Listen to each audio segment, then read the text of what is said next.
Rectificación del Gobierno con su decretazo. El Ejecutivo va a corregir esas medidas contra las eléctricas que habían generado tantas inseguridades jurídicas, aunque eso sí, esa modificación se va a camuflar a través de otro decreto ley. También vamos a hablar de las advertencias del Banco de España sobre las previsiones económicas y también sobre la mala ejecución de los fondos europeos. Por otra parte, hablaremos de la Europa de la defensa y de las corrientes que se están creando entre países, sobre todo la de Alemania, en la que no está nuestro país, en la que no está España. Y por último, un sistema nuevo de medición para la prensa digital. Hablamos de esto y repasamos la entrevista con la atleta paralímpica, con Susana Rodríguez, medalla de oro en Tokio en los Juegos Paralímpicos y premio Voz Populi 10º aniversario. Esto es Barra Libre, comenzamos.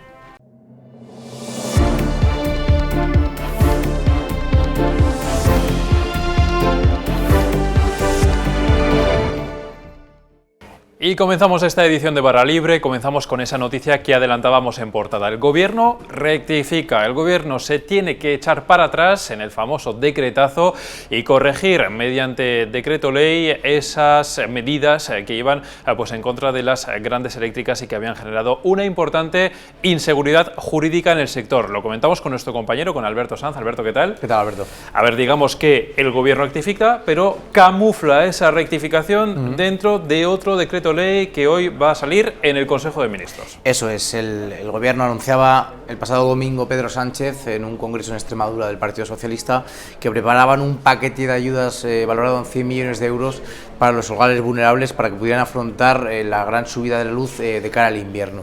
¿Qué pasa? Que en ese paquete de ayudas, que se va a tramitar vía un Real Decreto Ley, se van a incluir todas las matizaciones o todos los compromisos que llegó con las empresas durante toda esa ronda de contactos. Nosotros hablábamos la semana pasada de esto en esta línea y realmente lo que querían vendernos es que era un paquete jurídico. Bueno, pues realmente va a ser un Real Decreto Ley y esta es la mejor manera, como hablábamos jurídicamente, de corregir el Real Decreto Ley que se había anunciado hace un mes, que se ha convalidado hace 2 semanas y que ahora vemos cómo sale una nueva normativa para cambiar todo lo que se ha liado en el último mes. Claro, todo lo que se ha liado, Alberto, porque venimos de un decreto ley que, digamos, era de finales del mes de septiembre. Hemos hablado de toda esta inseguridad jurídica que ha creado las empresas, que han llegado a ir a Bruselas, o contabas tú hace unos días, para reclamar esa rectificación.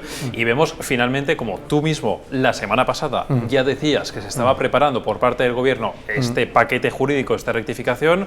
De alguna forma se echaba balones fuera de Moncloa, pero finalmente se cumple. Eso es lo que tú estabas contando. Lo que nos contaban a nosotros las distintas fuentes del sector es que para cambiar un Real Decreto Ley, la mejor manera, ya que estamos hablando de una de las normativas de mayor rango que se pone en vigor en el momento en el que salga en el BOE, esta normativa también se pondrá en marcha el próximo miércoles en cuanto salga en el BOE, y la mejor manera de rectificar es sacar un nuevo Real Decreto Ley que permita realizar matizaciones.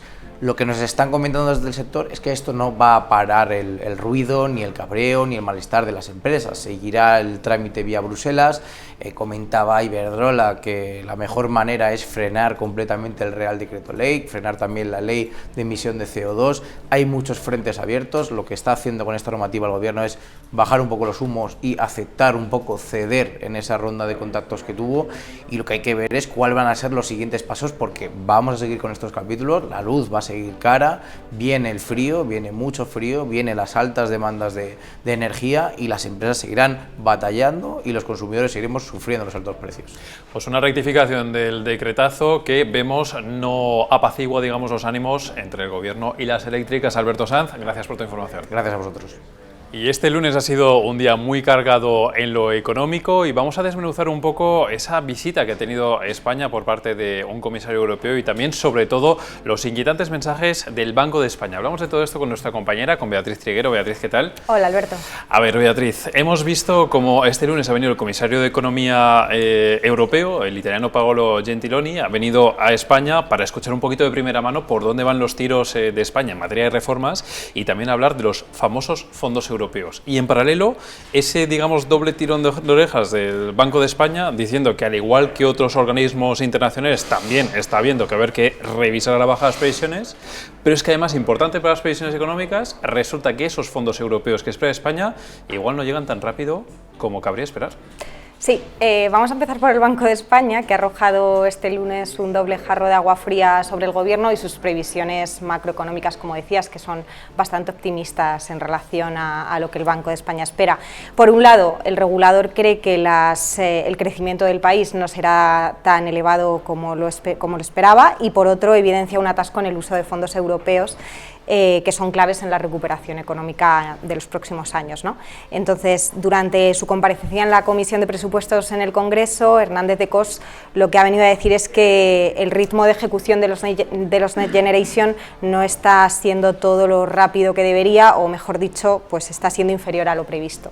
Y en paralelo, mientras tanto, el Gobierno insiste y sigue en sus 13 de que las previsiones de crecimiento serán las que ya había anunciado, y lo confía todo a desbloquear otros 10.000 millones de euros de los fondos europeos antes de que acabe el año. De hecho, durante una comparecencia con el comisario europeo, como comentabas, pues bueno, se ha arrojado una visión muy optimista de esto, y además el comisario Paolo Gentiloni ha ensalzado la buena posición de España para acceder a esos fondos, porque ha dicho que las medidas que están recogidas en el plan de recuperación pues ya están en marcha, con lo cual pues podría avanzarse bastante en las próximas semanas. Bueno, si te parece, te hago una pregunta para profundizar un poquito en el tema de los fondos europeos. Estás contando que están atascados y claro, esto es importante porque digamos que esas buenas previsiones económicas del Gobierno, que de momento no quiere retocar, a pesar de que lo hacen varios organismos, a pesar de que el Banco de España dice que seguramente va a haber que revisarlas a la baja, esas buenas previsiones del Gobierno se sustentan en que esperan recibir y poder ejecutar buena parte de esos fondos europeos. Tú dices que están atascados, pero es que encima, si vamos a ver los datos, resulta que en España ya tenemos un buen historial de atasco, digamos, en ejecución de esas ayudas que nos dan desde Bruselas. Sí, somos el país más atrasado en la gestión de los fondos de cohesión, y bueno, pues ahora en lo que respecta a los fondos de recuperación del coronavirus, pues pasa un poco parecido, porque de hecho BBVA Research hace unas semanas ya avanzaba que hasta la fecha solo se han desembolsado el 22% de los fondos previstos para este año 2021. BBVA Research, por cierto, que cuando hacía, en fin, esa alerta, de paso también rebajaba esas previsiones económicas del Gobierno, con lo cual por ahí van muy encaminados los temas. Veremos a ver qué pasa y veremos si finalmente el Gobierno no tiene que rectificar, y eso de mantenerse en sus 13, al final a ver si tenía razón o no. Lo veremos contigo, Beatriz. Muchísimas gracias. Gracias a ti. Y cambiamos de tema y ahora hablamos de la Europa de la defensa. Es una idea, un concepto, una iniciativa en la que se ha empezado ya a pensar en Europa desde hace años y que tarda bastante en coger forma, pero poco a poco vamos viendo cómo se desarrollan los conceptos. Queremos hablar de esto con nuestro compañero, con Gonzalo Araluce, que ya tenemos ahí en pantalla. Gonzalo, a ver, hablamos contigo porque vemos como en esto de la Europa de la defensa hay dos corrientes que se van, digamos, vislumbrando. Una de ellas la lidera Alemania y en ella no está España. Cuéntanos, ¿cómo va esto? Sí, es correcto. Alemania está empezando a dar los primeros pasos en su concepto de cómo tendría que ser la Europa de la defensa. Y el concepto que defiende Alemania es muy diferente al que tiene España. Alemania, ¿por qué aboga? Porque hará una fuerza de reacción militar rápida que sea capaz de desplegarse en escenarios inmediatos. Estos son lecciones aprendidas de crisis como la que hemos vivido en Kabul recientemente. Y que esta fuerza de reacción rápida tiene que actuar de forma coordinada e incluida dentro de otras organizaciones internacionales de las que la Unión Europea es aliada. Pues nos referimos sobre todo a la OTAN y a las Naciones Unidas. La otra vertiente, que está España en ella, aboga por una mayor autonomía por parte de Europa, que seamos capaces de desplegar misiones con mayor envergadura por nuestra parte en otras partes del mundo a los que la OTAN o que la ONU no llegan, o en donde la Unión Europea tenga intereses y ahora no lleva esta fuerza de reacción. Claro, Gonzalo, tú nos hablas de dos corrientes y también mencionabas Afganistán. Digamos que hay varios acontecimientos y uno de ellos puede ser pues esa salida, esa evacuación del país que contaste tú mismo en Voz Populi este verano, y también está esa dependencia de la OTAN. Digamos que son parámetros que pueden acelerar esa idea de la Europa de la defensa, en la que además, si en algo están todos más o menos de acuerdo, es en que hay que mejorar la coordinación también entre países. Sí, es correcto. Esta vieja Europa de la defensa es un concepto que se viene debatiendo desde hace muchísimo tiempo y efectivamente en Europa han surgido las dos corrientes que hemos comentado previamente. Una que tiene que estar más intrincada con la OTAN o con las Naciones Unidas y otra que es la creación prácticamente de un ejército europeo, casi una quimera, ¿no? A tenor, pues bueno, cada país tiene su soberanía, su propio ejército y su propia dependencia.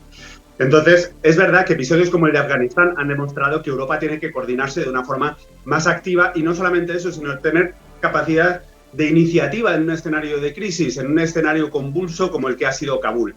No solamente esto, sino que también la Unión Europea tiene en el horizonte otros escenarios que quizá a la OTAN o a las Naciones Unidas tienen un menor interés. Hablamos sobre todo del Sahel africano, que es, por así decirlo, nuestra frontera avanzada, donde el yihadismo, donde el terrorismo, donde otras organizaciones criminales empiezan a acampar a sus anchas y es una cuestión que a la Unión Europea le preocupa mucho. Entonces, Europa tiene que avanzar en ese sentido. En el año 2022, en el primer semestre, se celebrará una cumbre en la que se debatirán sobre todos estos asuntos. Habrá que ver cuál es la corriente que se termina impulsando. Si, por un lado, la de Alemania, con esta creación de una fuerza conjunta, pero que aboga por trabajar de forma casi integrada en la OTAN, o bien esta vertiente en la que está España, que sería pues una mayor autonomía, no por eso quitar protagonismo a la OTAN o a las Naciones Unidas, pero sí que tenga una mayor fuerza y una capacidad de reacción en estos escenarios que son de mayor interés para la Unión Europea y, por supuesto, también para España. Bueno, pues vemos que tenemos por delante uno de esos grandes debates que puede haber en Europa próximamente sobre esas capacidades militares de la Unión Europea y también sobre esa forma de tener más peso específico en el ámbito internacional por parte de los 27. Gonzalo Araluce, muchísimas gracias por tu información. Gracias a vosotros, como siempre. Y cambiamos de asunto y hablamos de una importante novedad en el ámbito digital, en concreto en el de los medios de comunicación digitales, y hablamos de esto con nuestro compañero, con Rubén Arranz. Rubén, ¿qué tal? ¿Qué tal? A ver, Rubén, resulta que está a punto de cambiar, o de llegar, mejor dicho, un nuevo sistema de medición para los medios de comunicación digitales, como por ejemplo pueda ser Voz Populi. Cuéntanos cuál es esta nueva forma de medir y sobre todo cuál es la diferencia con la anterior. Exacto, la anterior, la que todavía prima hasta diciembre, es Comscore, y la nueva empresa que va a realizar ese servicio es GfK, que básicamente va a corregir varias cosas, o por lo menos es lo que ha prometido a los anunciantes, ha comprometido con los anunciantes, va a corregir determinadas cosas o determinadas anomalías que arrojaban una imagen un poco distorsionada del mercado digital. Por una parte, lo que va a hacer es primar, hacer una especie de medición de diferentes dispositivos para que no prime la versión anterior, que digamos lo que hacía era sobrevalorar, según determinados editores de prensa, los usuarios que aparecían a partir de ordenadores de escritorio. Esto lo que va a hacer, digamos, es conceder más importancia a los dispositivos móviles, porque realmente ahora es evidente, cualquier usuario lo sabrá, se accede generalmente desde los teléfonos móviles o desde las tablets. Lo que va a hacer también es mejorar los perfiles que se obtienen de los usuarios para evitar una práctica que era muy común en esta guerra loca que ha habido por la audiencia entre los editores de prensa digital, tanto nativa como las cabeceras, que se llaman la de los paracaidistas. Es decir, había medios que invertían mucho dinero en redes sociales para conseguir un usuario único más al mes. Los usuarios de las redes sociales, digamos que encontraban un artículo, no sabían ni siquiera a qué periódico pertenecía, pero si pinchaban en ese artículo, si hacían clic y estaban un segundo en la página de destino, ya contaba como un usuario único mensual. ¿Qué ha ocurrido? Que ha habido casi una decena de periódicos con cifras de 20 millones de usuarios, de 15 millones de usuarios, y claro, es decir, se ha primado, digamos, la cantidad sobre la calidad, y eso se va a intentar corregir pues a partir de perfeccionar el panel, según promete GfK, obteniendo diferentes perfiles, diferentes datos basados en el consumo de los usuarios, en el acceso a contenidos, en cómo pinchan en los anuncios. Digamos que ellos han prometido una medición más completa. Claro, porque digamos que muchas veces pasa que uno pincha, mucha gente lo estará pensando cuando nos escucha decir esto, ¿no? Que casi se pincha a veces hasta de forma accidental alguna noticia que pasa por ahí, por una red social, y casi en el momento en el que pinchas ya está rectificando porque realmente no querías ir ahí. Lo que quieren los anunciantes, lógicamente, y de ahí supongo este nuevo sistema de medición, es cerciorarse de que sus anuncios llegan realmente a gente que se interesa por las noticias y que se leen todos los párrafos o la mayoría de ellos, ¿no? Que hacen una lectura real y fidedigna y no tanto ese, digamos, ese clickbait, ¿no? Que es así como se llama. porque eso que pasa mucho, ¿no? Un poco ese clickbait, más o menos, como qué es exactamente para la gente que no esté, digamos, familiarizada con ese término, y qué es lo que de alguna forma se quiere, si no erradicar, digamos, en fin, minimizar. Eso es muy interesante. Es decir, digamos que podemos imaginar una tarta con la inversión publicitaria, el 100% de la inversión publicitaria. Entonces, hubo quien concluyó que a mayor audiencia, mayor inversión publicitaria. Y eso es verdad que ha ocurrido durante muchos años. Por tanto, lo que intentó es inflar su número de usuarios únicos mediante esa famosa técnica de los paracaidistas de buscar usuarios en las redes sociales, y se desató la guerra por el control del salvaje oeste a partir del clickbait, que es: generamos noticias de escaso valor, muchos medios generaban esas noticias, incrementaban el sensacionalismo, es decir, había un suceso, es decir, un asesinato. No solamente se hablaba del asesinato, se hablaba del perfil del asesino, que es una cosa lógica, o el perfil de la víctima, pero a la vez también se comentaba sobre el novio que tenía o la novia que tenía el asesino. Se empezaban a comentar detalles, a hacer detalles, se hacía una madeja de información, y al final, claro, lo que redundaba era amarillismo. Vamos a buscar cada matiz, cada rincón, es decir, a analizar cada cosa que ha pasado de un determinado suceso para generar noticias que no tienen ninguna calidad y que tienen, pero son de acceso fácil para los usuarios, porque tienen titulares rimbombantes, titulares muy llamativos, todo eso para inflar el número de audiencia y para inflar los contratos publicitarios, para inflar las campañas publicitarias. Afortunadamente no lo han hecho todos los medios, pero quien ha, digamos, apostado por el volumen, ha apostado por el clickbait y ha apostado por unas redacciones que han crecido en redactores y en perfiles que se especializaban en ese tipo de noticias de escaso valor, y ha ido en contra de la calidad. Entonces, ahora es muy importante saber que las grandes cabeceras, los medios digitales, apuestan por el negocio de las suscripciones en sus web. Lo que buscan es, digamos, que se mida esa calidad más allá de la cantidad, porque las suscripciones los que buscan son el valor añadido, informaciones, reportajes, material audiovisual que esté más elaborado. Bueno, pues si lo que va a primar en las mediciones es la calidad, seguro que a Voz Populi nos pondrá por las nubes. Rubén Arranz, muchísimas gracias por este comentario. Gracias. Bueno, y para acabar queremos repasar la entrevista que hoy publicamos en Voz Populi. Es la entrevista a una de las 10 personalidades que Voz Populi ha querido distinguir con motivo de su 10º aniversario. Se trata de la atleta paralímpica Susana Rodríguez, medalla de oro en triatlón en los Juegos Paralímpicos de Tokio de este pasado verano. Hemos hablado con ella y una de las cosas que nos decía era que evidentemente había sido muy feliz ganando esa medalla de oro, pero que también tenía los pies en el suelo, y un poco como el Cholo Simeone del partido a partido, seguía con esa mentalidad de carrera a carrera. La escuchamos.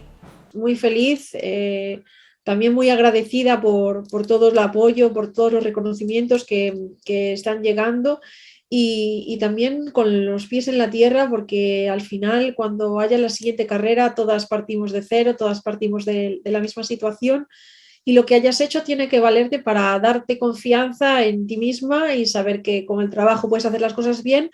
Pero bueno, que cuando hay una nueva competición, pues todas partimos del mismo lugar. Ganar unos juegos quiere decir que ese día fuiste la mejor, pero no quiere decir más, ¿sabes? Entonces, pues no cambia nada respecto al futuro. Esa medalla de oro de Susana Rodríguez, que por supuesto también ha ayudado a dar visibilidad a su colectivo. La atleta nos contaba también pues, esos problemas a los que a menudo tienen que hacer frente los discapacitados, y también nos contaba cómo frente a problemas físicos es muy importante el trabajo mental. Escuchamos. Cada vez que cualquier deportista del equipo paralímpico español ha conseguido un buen resultado en Tokio, que han sido muchos, o el hecho pues, de haber alcanzado la portada de esa revista, yo lo veo también, ¿no? como un extra a la visibilidad de todo el colectivo de personas con discapacidad, y a los deportistas con discapacidad pues en particular. Soy consciente de toda la ilusión que hemos generado el equipo paralímpico español, y que ha llegado a muchos hogares de nuestro país, y creo que eso es bueno, que la gente conozca el deporte paralímpico, que se vea el deporte paralímpico no solo con ese color de superación personal y que siempre se habla de nosotros, sino como deporte de alto nivel, sin otro tipo de adjetivos. Es deporte de alto nivel, es un nivel de exigencia brutal, de nivel deportivo brutal el que hay ahora mismo. A lo mejor dentro de muchos años pues que una persona con esta discapacidad haga lo mismo, pues ya nos sorprende y bueno, pues ese sería el objetivo, yo creo. Las limitaciones físicas todos las tenemos y nos aparecen a veces cuando menos lo esperamos y a veces el aceptarlas pues requiere de trabajar mucho con la cabeza. Una entrevista que tienen disponible en su integridad, tanto en nuestro periódico como también en nuestra nueva plataforma audiovisual. No se la pierdan, esto ha sido Barra Libre, volveremos con más contenidos. Muchas gracias.